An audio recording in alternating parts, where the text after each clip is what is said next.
So this is the third in the history of my guitar amplifiers. And number three in my guitar playing history was the Legend 50. Uh, I was a big fan of Mesa Boogie amplifiers at the time, especially the sound that Carlos Santana was getting.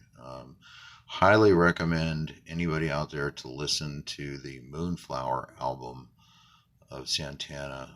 It's a live, well, mostly live album. It does have some studio recordings in it, but it really demonstrates the beauty of that Mesa Boogie combo that he played through. Just an incredible sounding amplifier. So anyway, it was an amp that had a grill similar to this, where they used this sort of like basket weave style grill, and and then it also had separate gain stages so you could get sustain and distortion at lower volumes. And it's funny because the designer Randall Smith, he actually designed those gain stages as a joke that he played on somebody, and they ended up loving the sound. So it was a joke that turned into history. Anyway, the Legend amp was introduced to me by one of my guitar instructors when I was living in Encino at the time, Encino, California.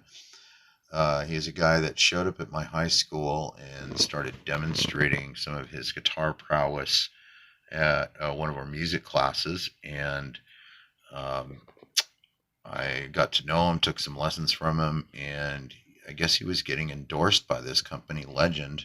I'd never heard of them before. And he had an amp and an Ibanez Artist that he wanted to sell me. And I went over to his house, tried him out, and the Ibanez Artist looks kind of like a double cutaway Les Paul. It was sunburst. It was beautiful, beautiful guitar.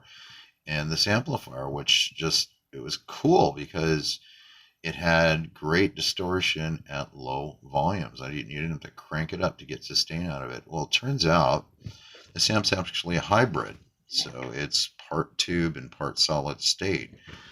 If you look at the back of this amplifier, and this is obviously it's old, but you can see it's got these really big capacitors similar to a Marshall in the back of it, and then some preamp tubes. So it was a really unique design.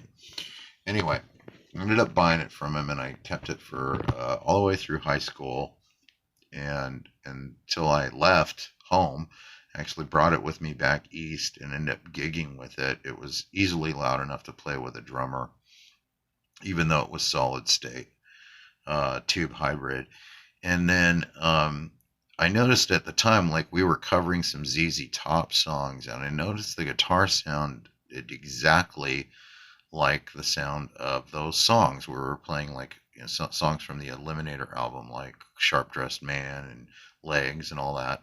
Come to find out later, I didn't even know it at the time, but that Billy Gibbons of ZZ Top was actually using this amp on those records. So that really famous, very unique, very thick, warm, distorted, bluesy guitar sound he got with all those great pinch harmonics was this amplifier.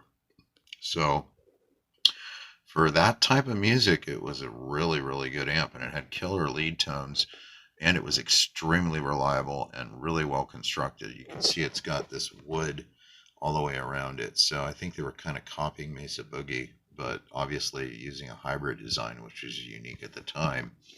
I don't think anybody at that time was making hybrid amplifiers. Maybe they were, but this was like the early 80s when this was happening. So anyway, um, I still wanted a little bit more heavy rock tone at the time because, I was listening to all these other bands coming out, Van Halen, Judas Priest, and Motley Crue and all that kind of stuff. And you could really get that kind of a tone out of this amp, even though it was a great sounding amp. So then I started looking at Marshalls. So that was the end of my Legend amplifier experience.